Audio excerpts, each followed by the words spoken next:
Ang babala at hula ni Kessler Go ngayong taong 2026. Muli tayong tinatahak sa isang taon ng mabilis na pangyayari at pagbabago. Ayon kay Kessler Go, isang kilalang Chinese metaphysics at Bazi practitioner, ang taong ito ay tao ng fire horse na puno ng aksyon, mabilis na kaganapan at hindi inaasahang pangyayari.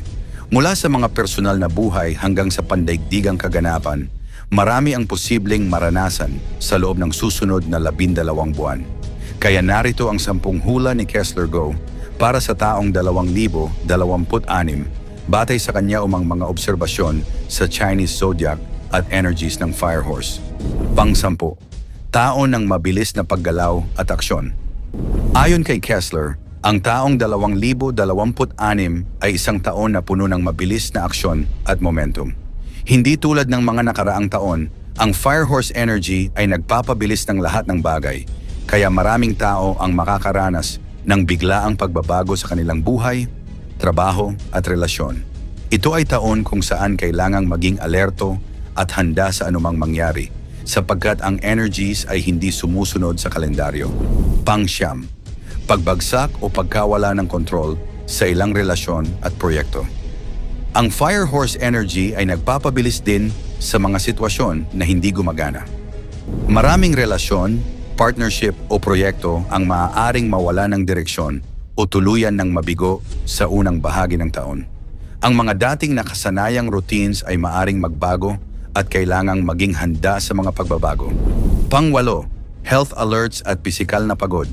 Sa 2026, maraming tao ang maaaring makaramdam ng biglaang pagkapagod o stress. Fire horse energy ay intense at maaari itong magdulot ng pagtaas ng emosyonal at pisikal na tensyon. Ipinapayo ni Kessler ang regular na pagpapahinga, tamang pagkain at mindfulness practices upang mapanatiling balanse ang katawan at isip. Pang-7, pagkakaroon ng financial challenges at pagtaas ng gastos. Ang taong ito ay maaaring magdulot ng hindi inaasahang gastos at financial stress, lalo na para sa mga nasa zodiac ng rat at snake.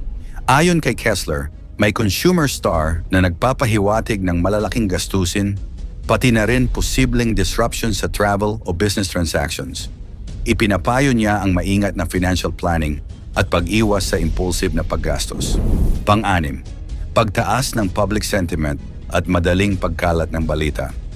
Ang fire horse energy ay nagdudulot ng mabilis na paggalaw ng impormasyon at opinyon sa publiko. Ayon kay Kessler, ang visibility ng mga kaganapan ay mataas, kaya't anumang aksyon o pangyayari ay mabilis kumalat at maaring magdulot ng emosyonal na reaksyon ng masa. Ito ay maaaring magdulot ng tensyon sa social media, political discourse at workplace dynamics. Pang-5, career opportunities at paglago ng negosyo. Sa kabila ng mabilis at madalas nakaka-stress na energy ng fire horse, may mga zodiac signs na makakaranas ng magandang pagkakataon sa trabaho at negosyo. Ayon kay Kessler, ang mga taong nasa Year of the Ox, Rabbit, Rooster at Goat ay may maraming auspicious stars na magbibigay ng authority, visibility at oportunidad sa career at wealth. Ang ilan ay makakaranas ng promotions, partnership offers o bagong business ventures. Pang-4, emotional na roller coaster at hot-tempered reactions. Ang fire horse ay may ang fire energy na maaaring magdulot ng mataas na emosyonal na reaksyon at pagiging impulsive. Maraming tao ang maaaring makaranas ng stress, mainit na pagtatalo o mabilis na pagbabago sa mood sa loob ng taong 2026. Ayon kay Kessler, mahalaga na i-manage ang emosyon at huwag hayaang magdala ng aksyon ang init ng damdamin. Pang-5, travel at relocation challenges. Sa taong 2026, maraming tao, lalo na ang mga rats, ay maaaring makaranas ng travel disruptions o kailangan ng relocation. Ayon kay Kessler, ito ay epekto rin ng mabilis na takbo ng fire horse energy. Mahalaga ang maagang pagpaplano sa biyahe, pagkakaroon ng travel insurance, at contingency plans para sa mga emergency. Pang-2, pag-usbong ng opportunities sa media at entertainment. Ayon kay Kessler, ang taong ito ay favorable para sa mga nasa media, entertainment at creative industries. Ang fire element ay nakaka-associate sa visibility, fame, at fast-moving industries. Maraming content creators, broadcasters, at business owners sa sektor ng entertainment ang makakakita ng mabilis na paglago, bagong partnerships at pagtaas ng recognition. At ang ating number 1, mabilis na pagbabago at pangunahing tema ng Firehorse. Ang pinakamahalagang hula ni Kessler Go para sa taong 2026 ay ang kabuuang tema ng mabilis na pagbabago at momentum.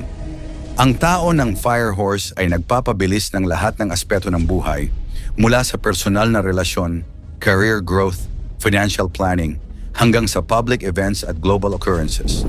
Ipinapayo niya na tanggapin ang mabilis na takbo ng buhay, maging handa sa pagbabago, at planuhin ang mga hakbang ng maaga. Mangyari man o hindi ang mga hulang ito, huwag tayong maniniwala o magtiwala sa mga manghuhula o psychic.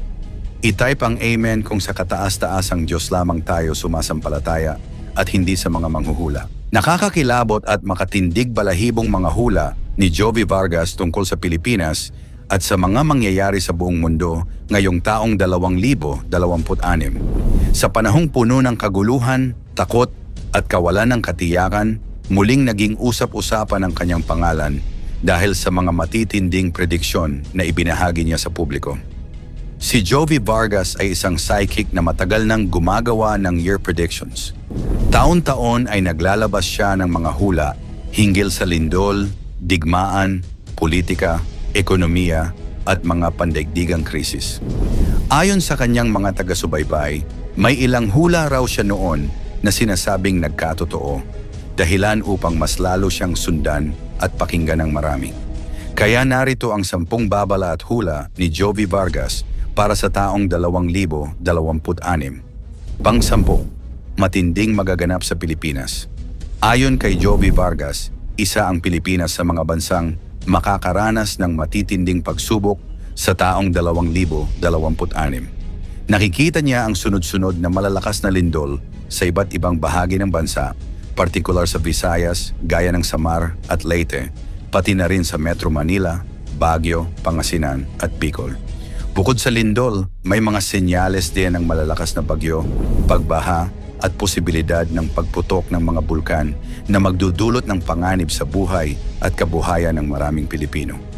Babala pa niya na ang kakulangan sa paghahanda at disiplina ng tao ang maaaring magpalala sa epekto ng mga sakunang ito. Pang-siyam, matitinding kaganapan sa buong mundo. Hindi lamang ang Pilipinas ang makakaranas ng mga trahedya sa taong 2026. Ayon kay Vargas, ang buong mundo ay yayanigin ng matitinding kalamidad tulad ng malalakas na lindol, mapaminsalang baha at iba pang natural disasters. Maraming bansa ang hindi handa sa mga biglaang pangyayari, kaya't inaasahan ang malaking bilang ng mga biktima at pinsala sa ari-arian. Ayon sa kanyang nakita, tila walang ligtas na kontinente dahil halos sabay-sabay mararanasan ng mundo ang matinding pagsubok. Pang-8, isang Asian country na halos kalahati ay lulubog. Isa sa mga pinaka-nakakatakot na hula ni Jovi Vargas ay ang posibilidad na may isang bansang Asyano na halos kalahati ng lupain ay maaring lumubog. Hindi niya tahasang binanggit kung anong bansa ito, ngunit malinaw sa kanyang pahayag na may kinalaman ito sa paggalaw ng lupa at pagbabago sa karagatan. Ang pangyayaring ito raw ay magdudulot ng matinding humanitarian crisis at paglikas ng milyon-milyong mamamayan na mawawala ng tirahan. Pang-7, paglubog at malalaking aksidente sa karagatan. Ayon pa kay Vargas, may nakita siyang 2 malalaking barko na lulubog sa magkaibang bahagi ng mundo. Ang mga insidenteng ito ay maaaring mangyari bandang kalagitnaan ng taon, partikular sa buwan ng Hunyo o Hulyo.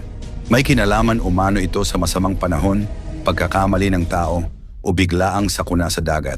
Ipinapayo niya ang matinding pag-iingat sa mga biyaheng pandagat lalo na sa panahong ito. Pang-6, matinding economic crisis at hirap ng mamamayan. Isa rin sa binigyang diin ni Jovi Vargas ay ang patuloy na paghina ng ekonomiya sa maraming bansa.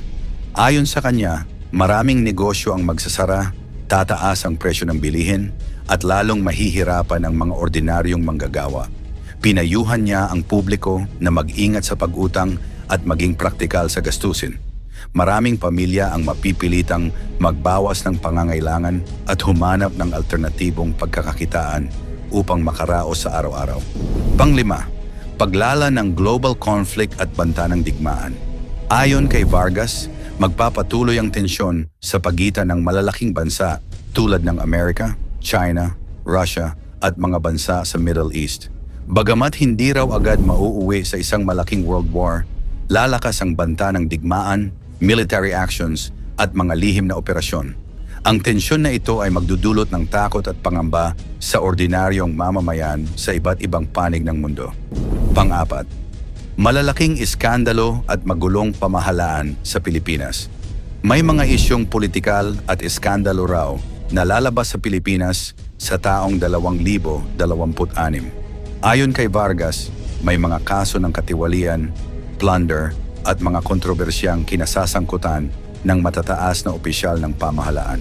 May posibilidad ding madawit ang pamilya ng ilang leader, dahilan upang lalong uminit ang usaping politikal. Dahil dito, lalakas ang boses ng publiko at ang panawagan para sa pananagutan at katotohanan.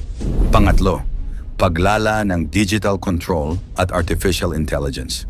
Nakikita rin ni Jovi Vargas ang mabilis na pag-usbong ng artificial intelligence at digital control sa buhay ng tao. Ayon sa kanya, mas lalong mawawala ang privacy ng mga tao dahil kayang-kayang gayahin ng AI ang boses, mukha at kilos ng isang individual. Marami raw ang hindi namamalayan na unti-unti nang naapektuhan ang kanilang kalayaan at identidad sa digital na mundo. Pangalawa, crisis of faith at kaguluhan sa relihiyon. Isa sa mga seryosong babala ni Vargas ay ang krisis sa pananampalataya. Ayon sa kanya, magkakaroon ng kaguluhan sa loob ng mga simbahan at relihiyosong organisasyon. Maraming tao ang malilito sa pagitan ng tunay na pananampalataya at huwad na espiritualidad na laganap sa social media. Ang ilan ay maliligaw ng landas dahil sa maling aral at huwad na espiritual na impluensya. At ang ating number 1, paglitaw ng isang leader na kaugnay ng Antichrist. Ang pinakamabigat na hula ni Jovi Vargas para sa taong 2026 ay ang unti-unting paglitaw ng isang world leader na magmumukhang mabuti, mapayapa at tagapagligtas ng mundo. Marami raw ang hahanga at magtitiwala sa kanyang mga panukala at pangako. Ngunit ayon kay Vargas, may masamang layunin sa likod ng kanyang mabuting imahe. Ayon kay Vargas, ang panlilinlang na ito ay magiging napakahusay kaya't marami ang hindi agad makakakita ng panganib at ito raw ang simula ng pag-usbong ng Antichrist. Mangyari man o hindi ang mga hulang ito, huwag na huwag tayong maniniwala o magtiwala sa mga manghuhula o psychic sapagkat malinaw na mababasa ang Biblia na ito ay ipinagbabawal at masama. Sa Diyos lamang tayo dapat magtiwala. Ang pinakamahalaga sa lahat ay manatili tayong palauberba sa mga kaganapan, maging mapanalangin at matatag sa ating pananampalataya. I-type ang Amen kung sa kataas-taasang Diyos ka lamang sumasampalataya at hindi sa mga taong manghuhula. Paki-like ang ating video, i-share mo na rin sa iba. Salamat at God bless.